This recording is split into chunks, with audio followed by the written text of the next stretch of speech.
அம்மனா மாரியம்மனா நம்ம மக்களுக்கு அதிகமாக போய் ரீச் ஆனது நீங்கள் தான். தேவி தரிசனம்னு ஒரு படம் எடுத்தாங்க. சோட்டானிக்கரையில் வந்து அந்த படிக்கட்டுலாம் யாரையும் அலோவ் பண்ண மாட்டாங்க. அப்போ டேரக்டர் சொன்னாங்க கொஞ்சம் உள்ளேருந்து வந்தால் நல்லாயிருக்கும். அவங்க வந்து பார்த்து சரி வாங்கம்மா உள்ளே வாங்க அப்படின்னா, எனக்கு உள்ளே கால் வைக்கும்போது காலெலாம் நடுங்குது.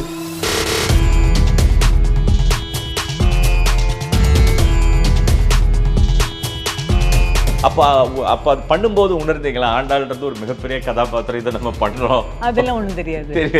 டைரக்டர் சொன்னார், நான் சினிமாவுக்கு வந்து தான் பல கதைகளை தெரிஞ்சுக்கிட்டேன் ஒழிய எனக்கு பள்ளிக்கூடம் நான் போனது கிடையாது. 2 கேரக்டர் இருக்குது, வள்ளி இருக்குது, தேவயானி இருக்குது.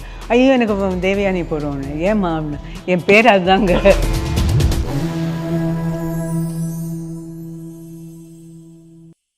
பழைய தங்கத்திற்கு நல்ல விலை கொடுக்கும் சிறந்த நிறுவனம் பெஸ்ட் மணி கோல்டு.